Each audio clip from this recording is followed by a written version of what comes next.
Hello everybody, this is Pow Barabajaggle. I think I'm going to try and make a video here. My phone doesn't have a lot of charge, so I'm going to unplug it and we'll see if this works because I'm going to need to show you some things over here. So I thought I'd make a video of my t-shirts and also a John Entwistle book I just got. I'm a big Who fan, and I was on eBay recently and saw that there was a book I didn't know that he had authored. Technically, it was written after he died, because it's 2004, and it's a book of his bass and guitar collection, which, you know, if you've ever seen the movie Kids Are All Right, you know this part in Success Story where he's going around in his house and, you know, you see all those incredible basses and guitars.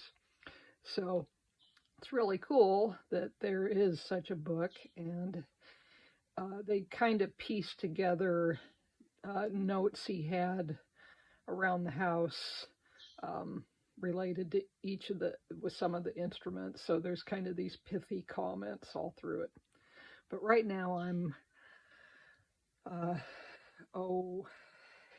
have this thing that I guess people who collect instruments call GAS, like I think it's guitar acquisition syndrome, and it's basically you really want to get all the cool guitars because you're obsessed about some guitar. So when I was a teenager, I had a friend who I've talked about before, Chris, who had you know, he was fascinated with 60s music, so he was in a 60s cover band and tried to have authentic instruments. So he had like a Rickenbacker 12-string, an original one, 1966 one, and he had a reissue 1976 Gibson Firebird, which is like the 60s Firebird. And, you know, I kind of got a guitar book and learned, you know, some of what types of guitars. So I knew what a Les Paul was, and I knew what an SG was, and I knew what a Telecaster and a Stratocaster was.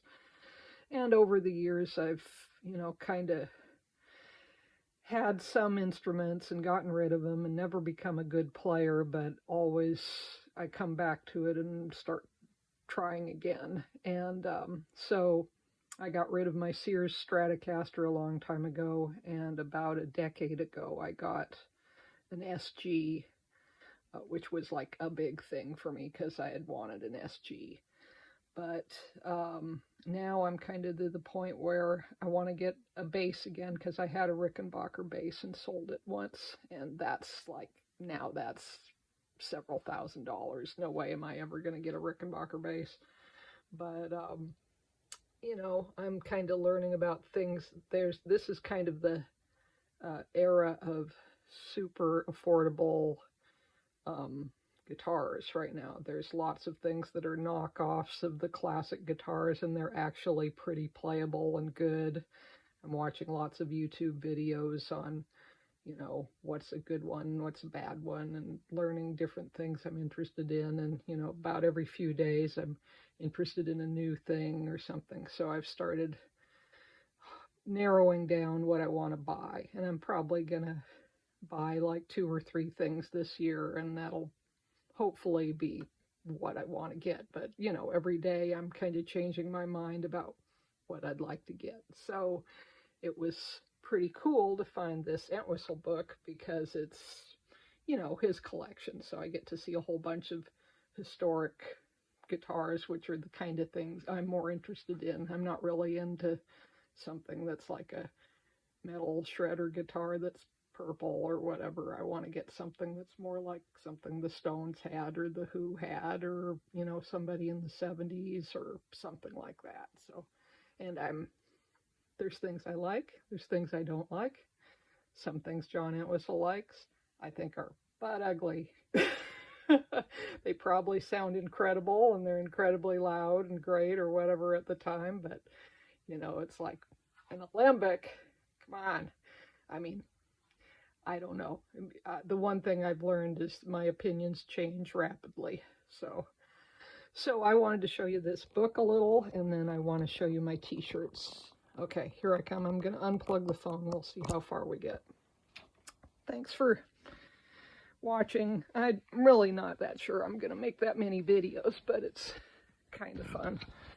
Okay, so I've got my Harley Benton fake Rickenbacker here that I was playing with, and you know, this is a guitar that's really cheap, and it's just a fun Rickenbacker copy.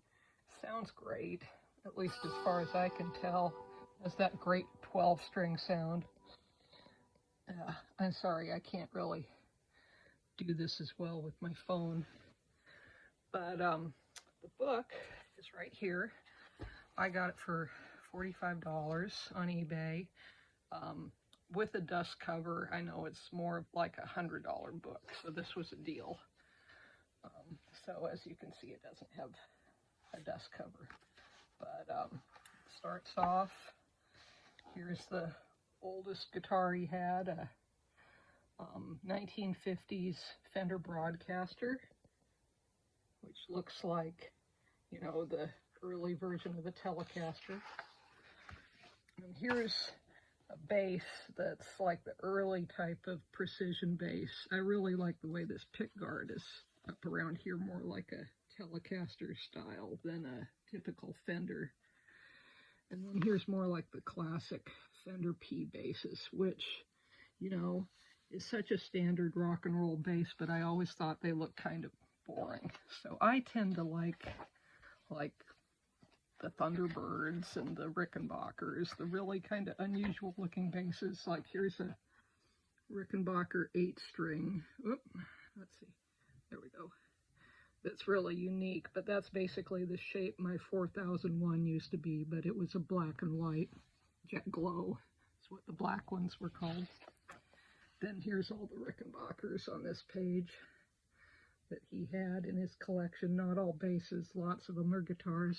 This one's fascinating. This is like one of the first Rickenbackers. It was kind of known as the frying pan, and it was more like a slide guitar from the 30s, all metal.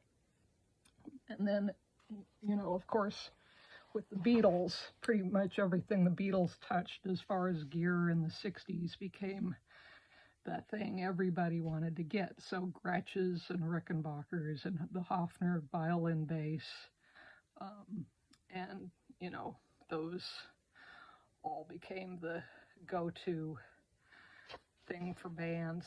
I learned something I didn't know much about going through all this lately is in the 60s, there was a huge import tax as far as selling, let's say, like a Fender Stratocaster or a Telecaster or a Gibson in England.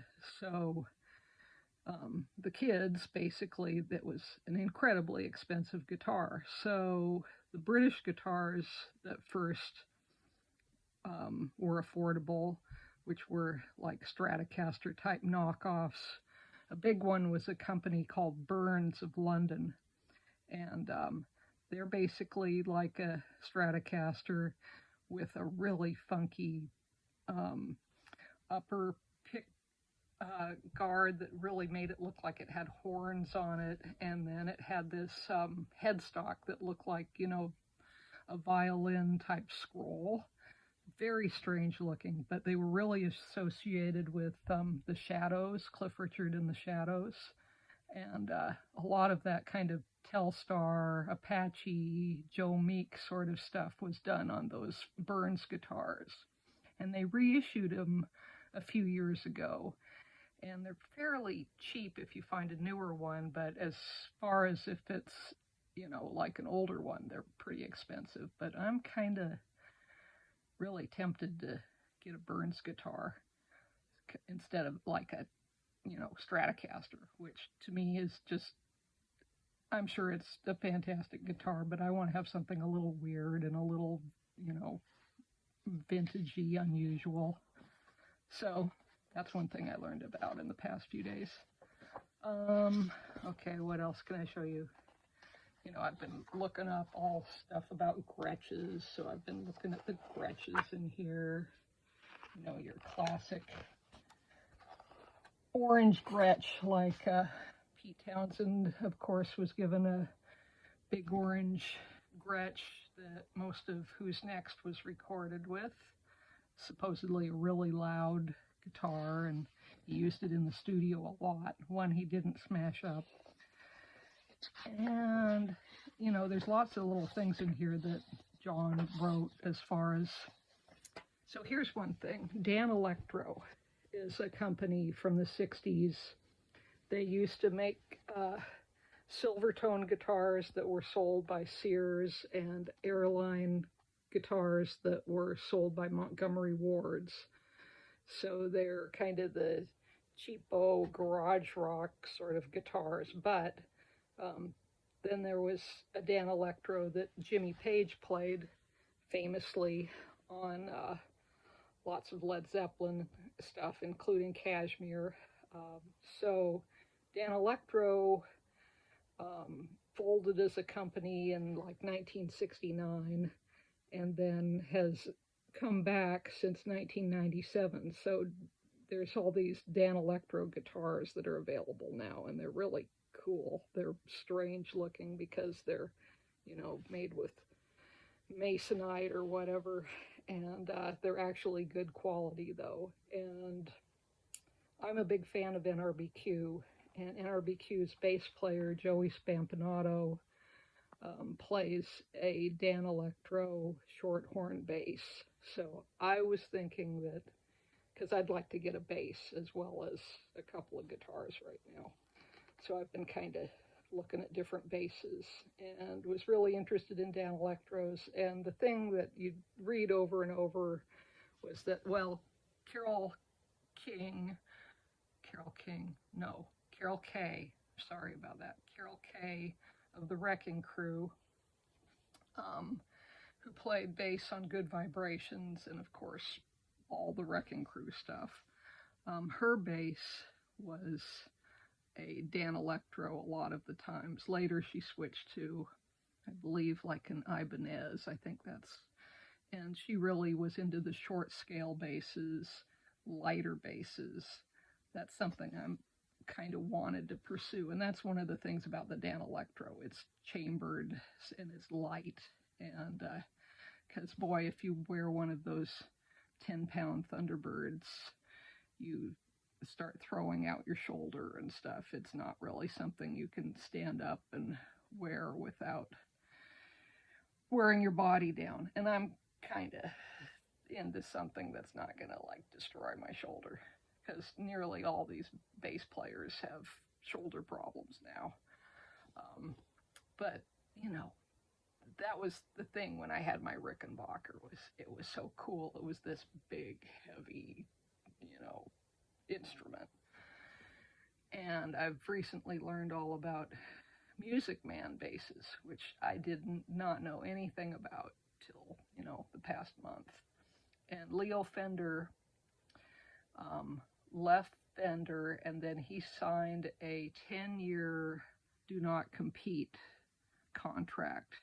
And when it was up in 1976, he released a new bass with a new company, Music Man, and that was the Stingray. And the Music Man Stingray I'm all into right now.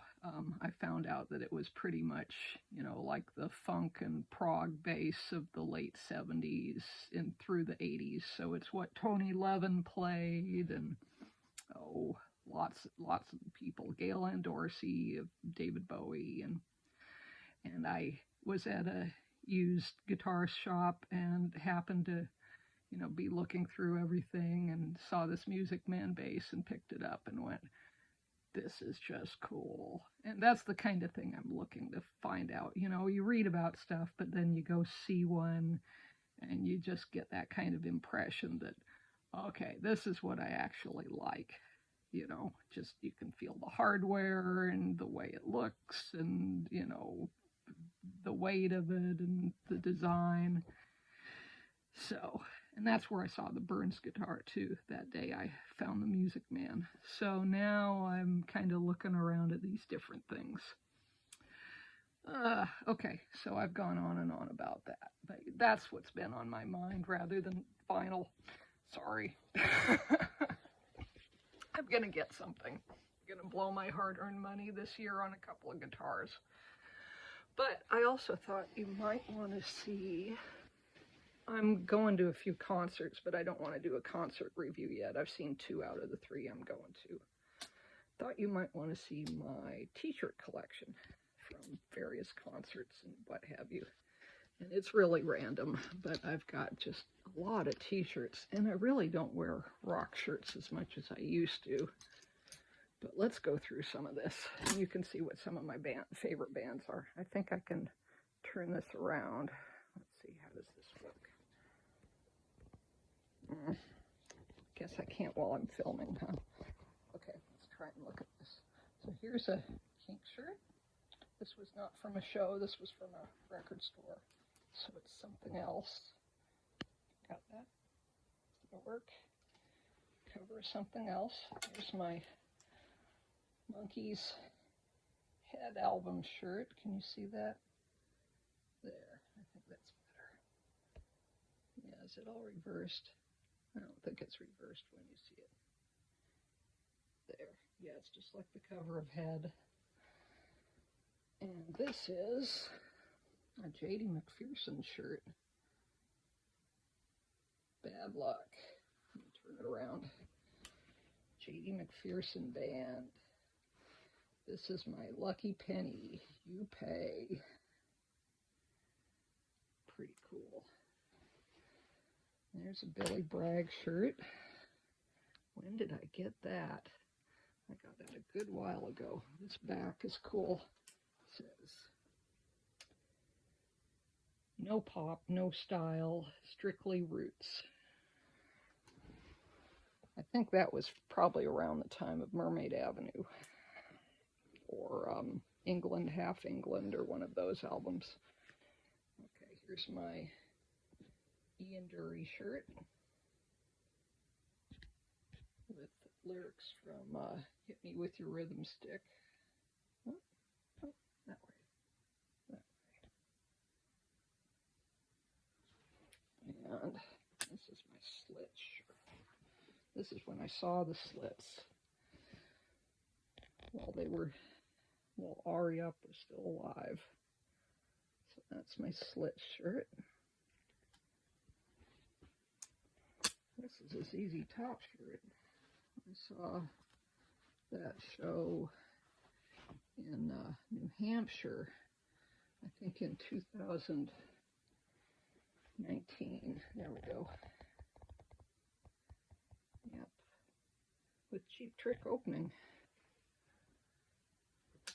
Here's a Beach Boys shirt. This I got at a record store in LA.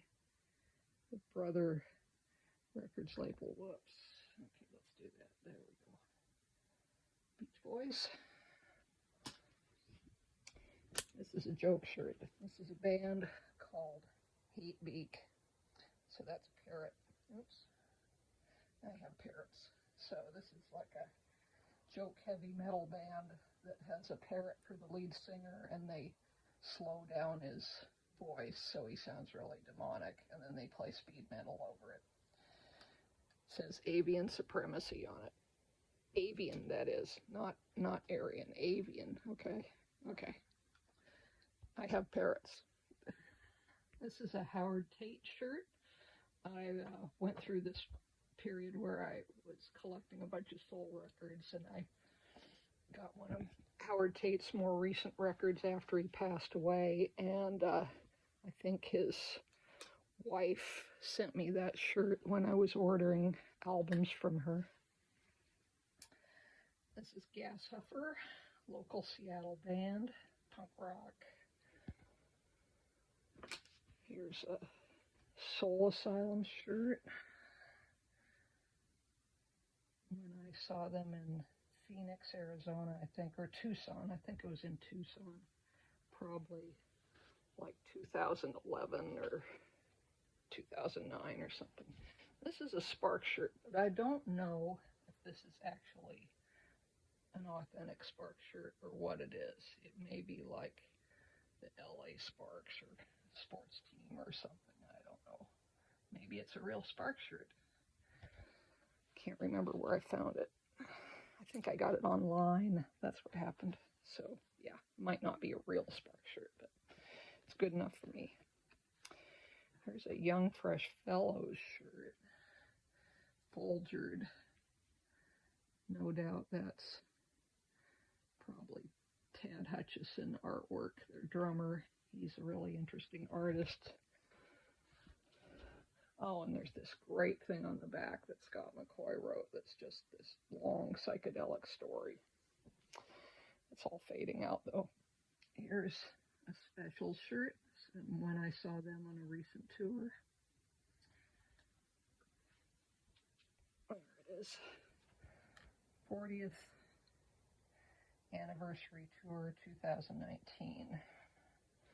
And this is a really old Who shirt. This is from, I think, the 1980 tour. I saw them in 1982. So this is before I saw them, but I always thought this was a cool shirt because it has Who with arrows towards the cities they were at. Okay, here's an REM Out of Time shirt. So that would have been from 1991, a year they did not tour. I remember that was in a record store I used to work at, so I bought it there. Here's a Stones shirt from the Stones show I saw tour. Well, no. This is a leftover shirt. Somebody got me this shirt. I think it's an ex-boyfriend got me that shirt. It wasn't the show I saw. I sent him a shirt from the show I saw. That's how it worked. Here's a They Might Be Giants shirt. This one's cool because it's bird in the hand, and you flip it over, and the hand is empty. The bird is gone. I like They Might Be Giants. I've seen them a number of times. Okay, this is a David Bowie shirt from I'm Afraid of Americans.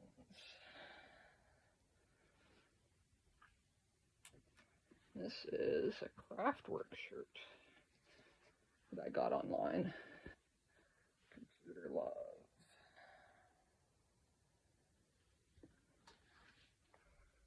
This is a Hardcore Devo shirt. Now that is handsome. It's also too small for me. Here we go. I saw this tour though. 2014 Hardcore Devo. And here's my Brian Wilson Love and Mercy shirt with long surfer sleeves.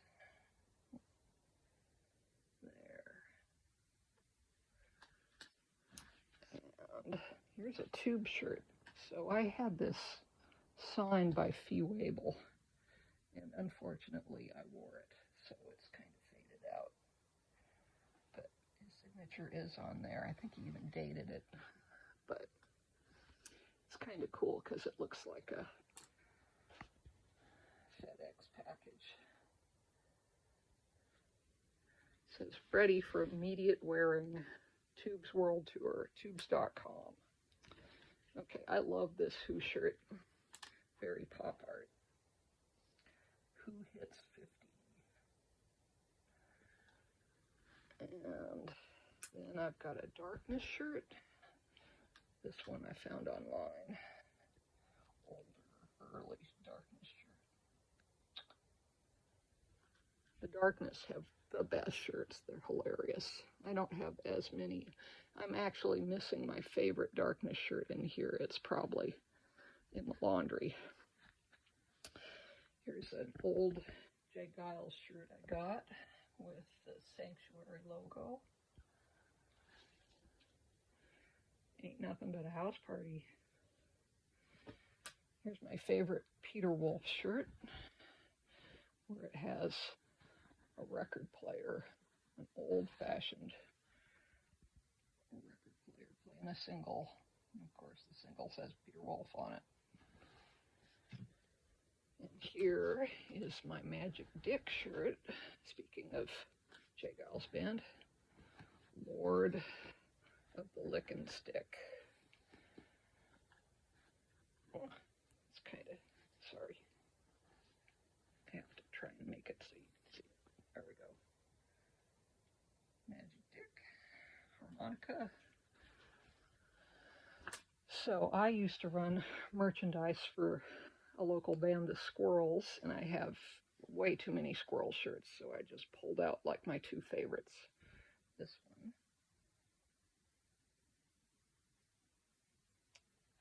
And then their 20 years of critically acclaimed failure shirt. With Rob drinking some Captain Morgan rum. Here's Blue Oyster Cult shirt. When was this? 2019. On tour forever.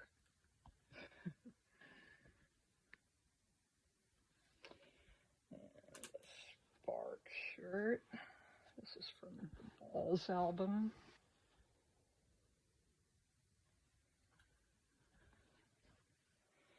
Here's a Tad shirt. Tad Jack Pepsi logo. Okay, here's my, this is why I started pulling out my shirts in the first place. This is my John Entwistle bass shirt. He's got Rickenbackers all around him, and it says the Ox, and it has a spider. Very nice cartoon of John Entwistle. This is my Husker Du shirt. That's the cover of an old Husker Du bootleg called Lindale's Burning. This is my New York Dolls shirt.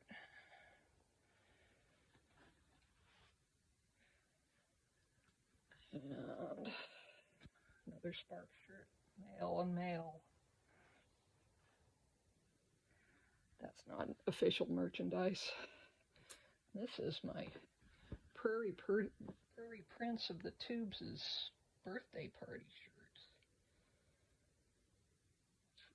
When he turned 57. And this is my Darkness shirt for the Hotcakes album.